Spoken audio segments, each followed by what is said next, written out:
The call came just after dawn when the house was still half asleep. It was one of those quiet mornings that feel suspended, where even the birds hesitate to sing. When the phone rang, I already knew. You can always tell when it's that call. The air changes. The stillness sharpens. "Marianne," said the voice, "Dr. Patel from the hospice. Your mother passed early this morning." Peacefully.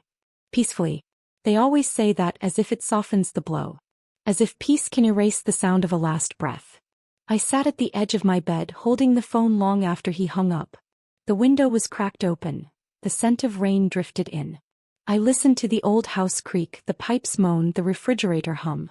Every sound suddenly felt sacred. Every sound reminded me she was gone. I'd spent the last 7 years taking care of her. Feeding her, bathing her, managing the medications she could no longer pronounce. There were nights she didn't even know my name. She'd call me the nurse, or sometimes, that nice girl. And I'd smile, though my heart was quietly breaking.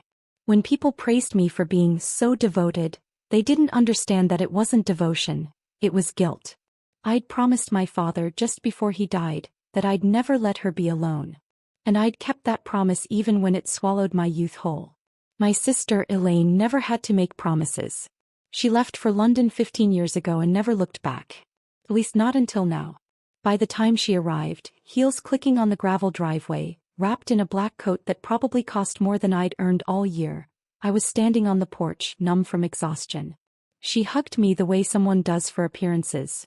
Brief, perfumed, careful not to smudge her makeup. "Oh, Marianne," she said, drawing out the syllables like a stage actress. "You look tired." Tired. I wanted to laugh. I wanted to tell her tired doesn't even begin to describe what it feels like to lose yourself in the name of family. But I just nodded. "It's been a long few days." She stepped past me and into the house I'd kept standing brick by stubborn brick. Her eyes swept the living room like she was inspecting a property listing. "Still the same furniture," she said lightly. "Mother really did hate change." I followed her silently. She trailed her fingers over the armchair by the fireplace. The framed family photos, the glass cabinet filled with porcelain figurines. Each touch felt invasive, like she was erasing the years I'd preserved in that space. We buried our mother 2 days later under the oak tree behind St. Bridget's. Elaine cried just enough for the photographs, delicate tears, handkerchief pressed to her cheek. I stood beside her, stone-faced. Grief had hollowed me out long before the funeral. After the service, as the mourners drifted away, Elaine turned to me and asked, without hesitation, "So, what's going to happen to the house?" Her tone was casual, but her eyes gleamed, sharp, alert, calculating. Not what are we going to do about the memories, not how are you holding up, not even should we keep it for a while. No.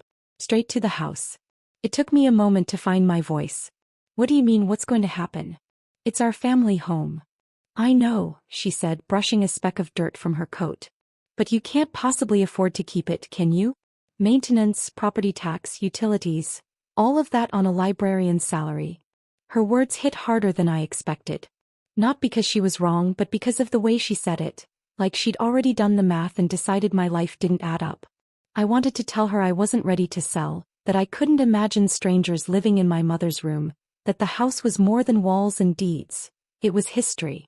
It was the one thing in this world that had held me steady. But Elaine just smiled, that cool, polite smile that always meant she'd already made up her mind. "Don't worry," she said softly. "I'll take care of everything." And in that moment something in me shifted. I didn't know it yet, but that was the beginning. The slow unraveling of everything I thought family meant.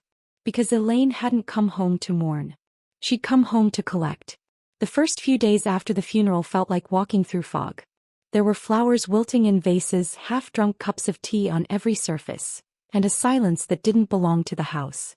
It was too heavy, too final. Elaine moved through it like she owned the air. She had this way of slipping into a space, confident, polished, rehearsed, as if she'd never been gone at all. She talked about everything except our mother. The weather, her flight, her hotel, her partner, a word that rolled off her tongue like currency. I tried to keep busy. Laundry, dishes, the endless parade of condolence calls. But everywhere I turned she was there. Rearranging things. Correcting me. Smiling like a cat that knew something I didn't. By the third evening, I found her sitting at our mother's desk in the study, reading through papers. The study had always been sacred ground. My father used to write letters there, proper handwritten ones, and my mother kept all her important documents locked in a drawer. Elaine had the drawer open. "What are you doing?" I asked, sharper than I intended. She looked up, unbothered. "Sorting things out. There's so much paperwork. Bills, insurance, property deeds. You've let this place pile up, Marianne." "I haven't had the time." "Of course not," she interrupted, her voice smooth as glass. "You've been busy with caregiving. It's admirable, really. But these things need to be handled properly. I know people who can help." She said people like it was a secret weapon. I'd spent my life handling things with my own 2 hands, scrubbing floors, balancing the books, fixing leaky pipes, and suddenly she made it sound small, primitive. She pulled a folder from the drawer and laid it flat. "Did you know Mother updated her will 3 years ago?" I froze. No.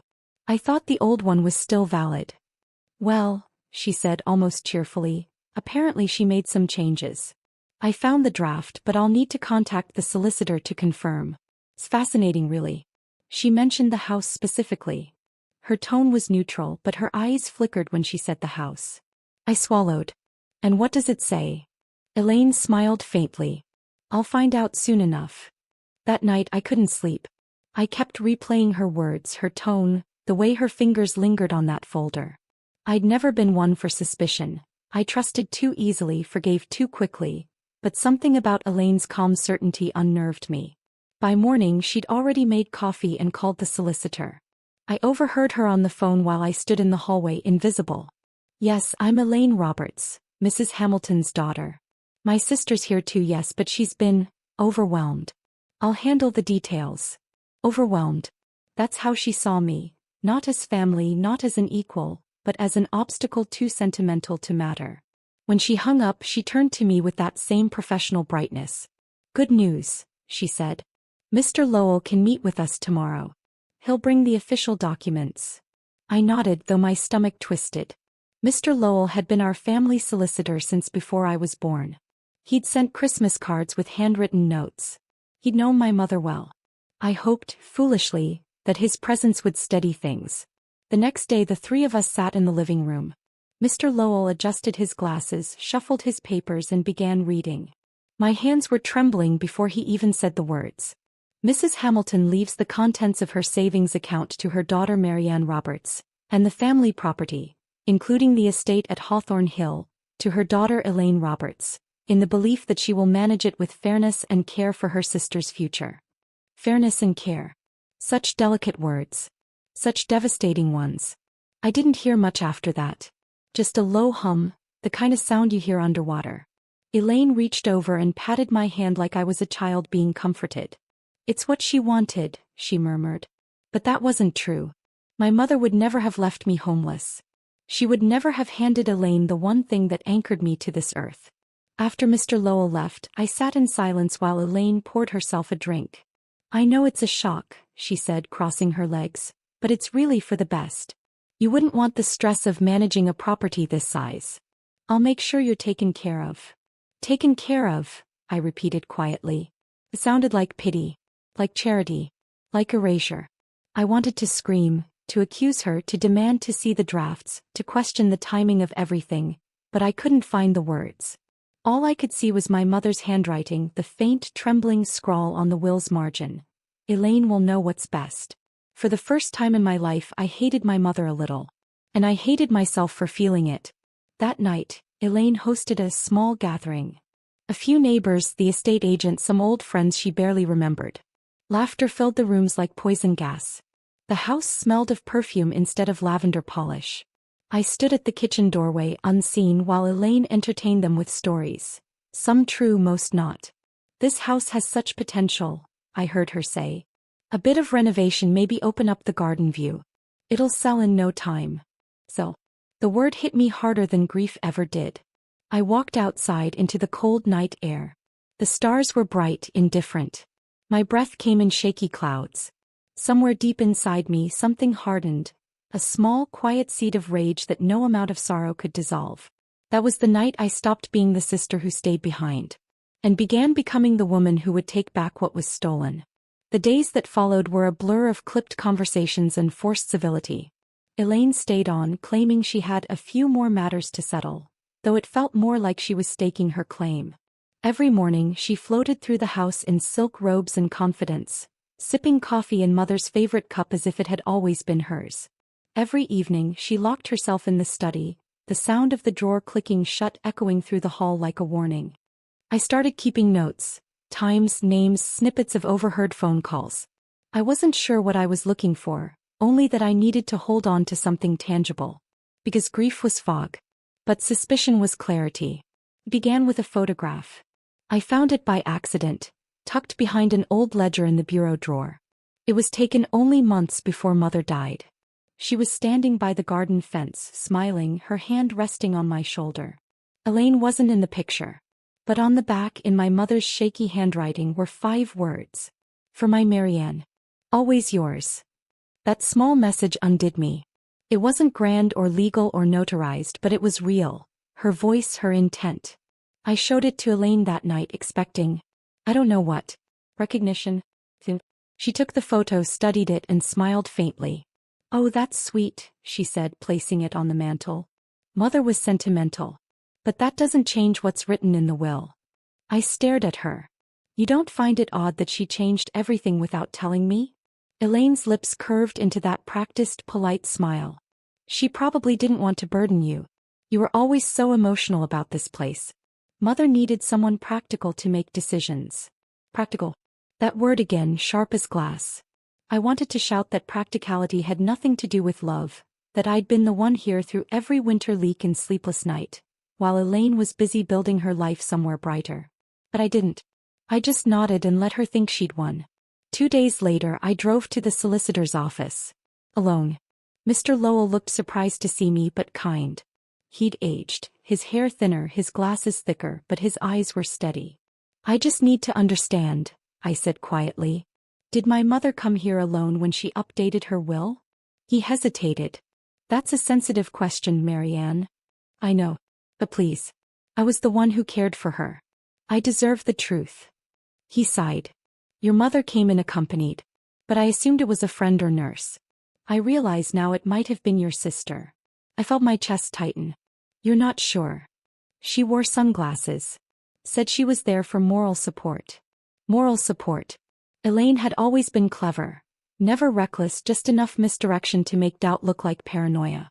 Mr. Lowell, I said carefully, could a will be modified without the person understanding every detail? He straightened, defensive. Not under my supervision. But if someone persuaded them? He met my eyes. It happens more often than you'd think. I drove home in silence. The fields blurred into streaks of green and gray. By the time I reached the gate, something inside me had shifted. No longer grief, no longer confusion. Just purpose. Elaine was in the garden when I arrived, pruning roses that weren't hers to touch. You've been out, she said, not looking up. Yes. Where? To see Mr. Lowell. That made her pause. Her shears hovered midair. Oh, she said lightly. How nostalgic of you. I walked closer, close enough to smell her perfume. Something expensive, sharp, and artificial. You forged her trust, I said quietly. You used her weakness against her. Her expression didn't flicker. That's a serious accusation. So is theft. She dropped the shears then, slowly turning to face me. Her smile was thin as a knife. You think you can prove it? I don't need to prove it, I said. I just need you to know I see you. For the first time, something cold slipped into her eyes. The air between us tightened. 2 sisters, bound by blood and broken by greed, standing among roses that suddenly smelled like iron. That night I went into the study while she was asleep. I knew the sound of that drawer's lock, the way the wood creaked when you pulled too hard. Inside, beneath the folders and bank statements, was a letter addressed to E. Roberts. The handwriting wasn't Mother's. It was Elaine's. And the date, 2 weeks before Mother's death. Mother, I've reviewed the documents with Mr. Lowell. Everything is ready for your signature. I know Marianne will resist, but this is for the best. She'll have security without the burden. I'll manage the property responsibly, just as you would have wanted. Trust me, I always take care of what's mine. What's mine? Not ours. I folded the letter and slid it into my pocket. For the first time in months I felt awake. Sleep became a stranger after that night. I lay in bed listening to the rhythm of the house, the ticking clock, the creak of old pipes, the wind curling against the eaves. Every sound felt amplified, alive. For years this house had been my burden. Now it was my witness. By morning I had a plan. I knew I couldn't confront Elaine directly, not yet. She thrived on spectacle, on control. I needed subtlety, patience, and a little deceit of my own. I began with Mr. Lowell's office. Not him, his assistant Clara. She'd always been polite when she answered calls, her tone warm, unguarded. When I visited again under the guise of collecting a duplicate death certificate, she remembered me instantly. "I was so sorry to hear about your mother," she said softly. "She was such a kind woman." "She was," I said, forcing a smile. "Did you ever meet her in person?" "Once or twice when she came in with your sister." He seemed tired though. I remember thinking she looked confused about the papers. That word, confused, caught like a thorn. "Did she sign them here?" "No," Clara said. "Your sister took them home for her to sign. She said it would be easier for her mother that way." My pulse quickened. "Do you remember when that was?" He frowned, thinking. 2 weeks before she passed, I think. I remember because the courier service had an issue retrieving the envelope. It was delayed. I thanked her, forcing myself to leave calmly, though inside my thoughts were screaming. If the signature hadn't been witnessed properly, if it was collected privately, that will wasn't legally sound. When I got home, Elaine was in the kitchen humming softly as she sliced lemons. The smell of citrus filled the air, bright and acidic. "You've been out again," she said, not turning around. "Yes." "Doing what?" "Tidying up loose ends." She gave a small, knowing smile. "You always did like closure." I said nothing. But as I watched her hands, steady, elegant, slicing cleanly through each lemon, I realized that she'd never imagined I'd fight back. She still saw me as the soft one, the one too sentimental to strike. That night, I took the letter she'd written, the one I found in the drawer, and compared it to the will's signature. Same pen. Same slant. Same slight tremor at the end of each loop. My heart thudded in my chest. The forgery wasn't perfect, but it was enough. The next morning I drove back to town. I didn't go to Mr. Lowell this time. I went to his junior partner, a sharp-eyed woman named Helen Cross. I told her everything. Not as accusation but as confession, quiet, careful, deliberate. Helen listened without interrupting. When I finished, she leaned back and folded her hands. "You understand, Ms. Roberts, this could be serious. If your sister influenced or altered the will, it's fraud." "I don't want her in prison," I said. "I just want my mother's wishes restored."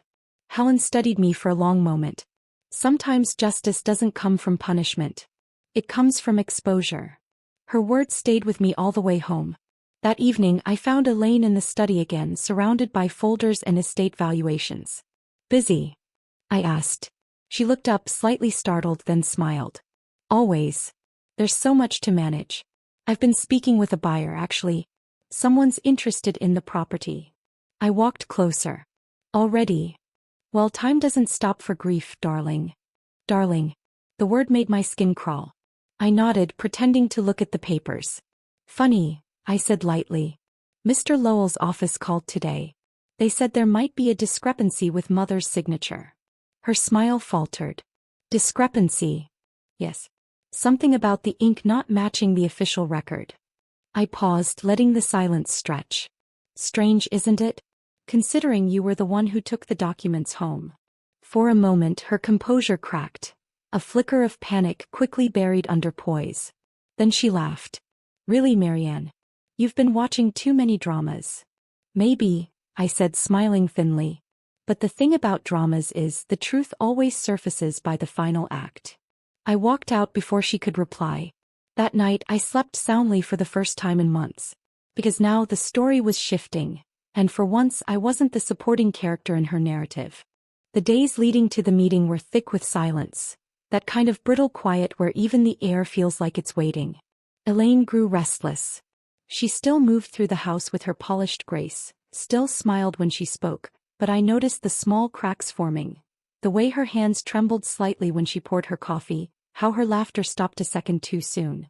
We were both pretending, circling each other like ghosts tethered to the same memory. Mr. Lowell had arranged a clarification meeting with both of us present. He didn't say much over the phone, only that certain details required discussion. But his tone held weight, the kind that made my chest tighten with both dread and anticipation. Elaine acted indifferent when I told her. "Oh good," she said, flipping through the property file. "It'll be nice to put this nonsense to rest."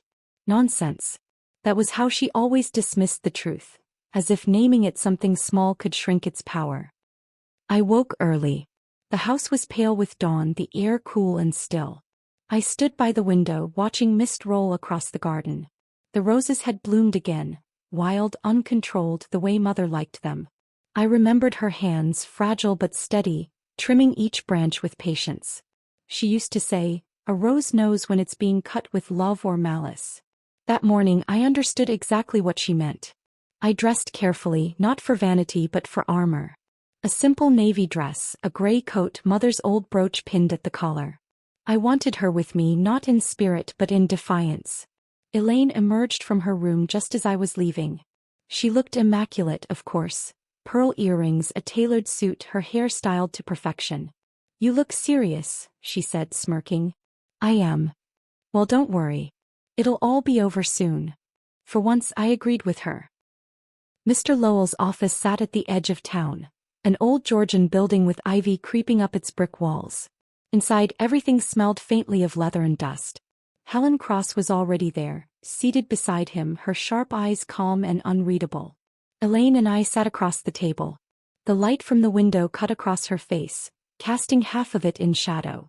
I wondered if she noticed. "Thank you both for coming," Mr. Lowell began, his tone steady. "I understand this has been a difficult time for your family. However, certain inconsistencies have come to our attention regarding Mrs. Hamilton's final will." Elaine's smile didn't waver, but her jaw tensed. "Inconsistencies," she repeated. "That's quite a statement, Mr. Lowell."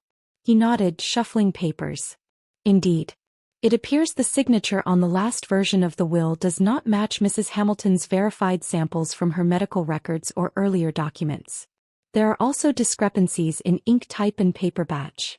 Elaine gave a soft laugh, the kind she used to disarm. "Surely that's just a technicality.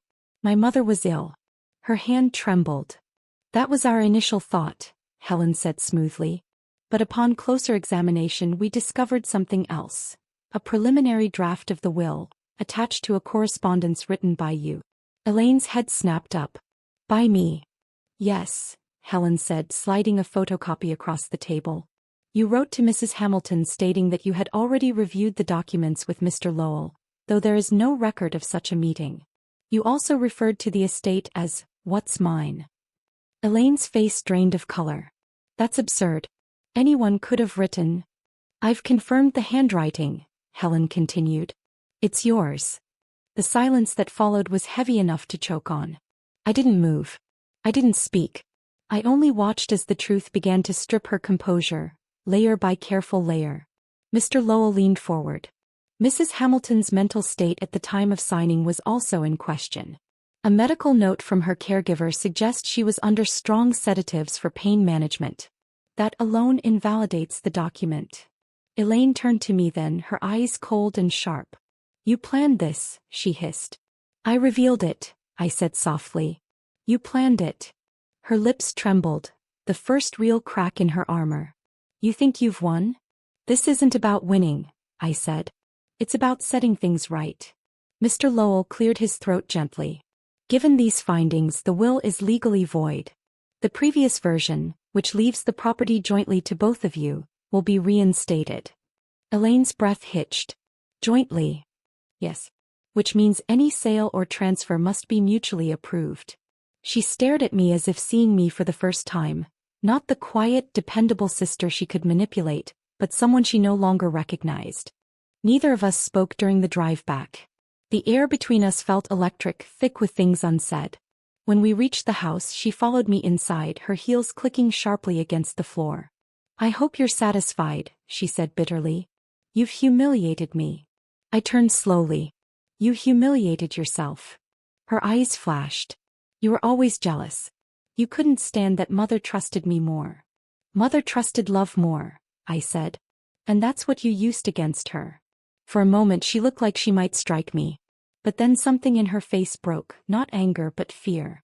A flicker of realization that the game was over. She walked past me toward the study. You can have your precious house, she spat. It's nothing but rotten memories. Maybe, I said quietly. But they're mine to keep. Elaine left 2 days later. No goodbye, no letter. Just silence. I found her perfume still lingering in the hall, sharp and synthetic. I opened every window until it was gone. The house was mine again, not through victory but reclamation. Every corner felt different now, lighter. I spent the following weeks repairing what she'd disturbed. Rehanging Mother's portrait, replanting the roses, mending the gate. It wasn't just about fixing wood and soil. It was about restoring something she'd tried to erase. The quiet dignity of what had always been real. Sometimes I still hear her voice in my head, that soft, patronizing tone. You'll never manage on your own. But I do. Every day. And sometimes when I walk through the garden at dusk, I whisper to the roses. A rose knows when it's being cut with love or malice. They bloom for me now. It's been 6 months since Elaine left.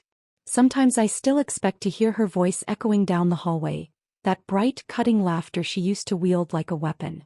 But the house has its own rhythm again now, soft, steady, alive. There's a peace that comes with solitude, though it took me time to recognize it. In the beginning it felt like emptiness, the kind that hums behind closed doors. But slowly it began to feel like something else. Freedom maybe. Or forgiveness in a shape I could finally hold. I spend most mornings in the garden now. The roses are wild again, no longer trimmed into submission. Mother would have liked that. I think she always feared that we'd become mirrors of each other. Reflections, not sisters. She was right in a way. Elaine and I were bound by blood but divided by desire. One craving control, the other craving peace. Peace won. But only because I learned that peace sometimes looks like defiance. A few weeks ago, while sorting through old drawers, I found something I hadn't seen before. A small, sealed envelope tucked inside one of Mother's recipe books. The paper was yellowed, the ink faded, but her handwriting was unmistakable. It was addressed simply, for Marianne. My hands trembled as I opened it. My dearest girl. If you're reading this, it means I didn't have the courage to say these words out loud. You've always been my quiet strength, the heart that kept this home alive. I worry you'll mistake your gentleness for weakness one day, but I hope you remember this. Kindness is not submission and silence is not surrender. This house was never meant to be a burden. It was meant to be your sanctuary. Protect it, but more importantly, protect the woman you become inside it. All my love, Mother. I sat there for a long time after that, the letter open on my lap, sunlight spilling across the paper. Every word felt like a balm on an old wound, the kind that never really healed until truth touched it. For years I thought strength meant endurance, staying quiet, staying kind, staying small. But now I understand it differently. Strength isn't in holding on. It's in knowing when to stand up even if your voice shakes. The house still creaks at night. The roses still bloom wildly. And sometimes when I pass the study door I think of Elaine, not with anger but with distance. Some people lose their souls chasing what was never meant for them. I refuse to be one of them. So I keep the letter framed by the window. A reminder that love can survive betrayal, that inheritance isn't always written in ink or law, but in the quiet resilience we choose each morning. And maybe that's the real legacy. Learning that what's yours doesn't need to be taken back, only reclaimed. If you've ever been underestimated, betrayed, or told your softness made you weak, let this story remind you. You can rise with grace and still win. Don't let anyone rewrite what's rightfully yours. Share this story if it spoke to you. Subscribe for more tales of strength, redemption, and poetic justice. Also, write your city or country in the comments. I love knowing that these stories are reaching hearts all over the world. See you in the next story. And remember, love can always survive betrayal.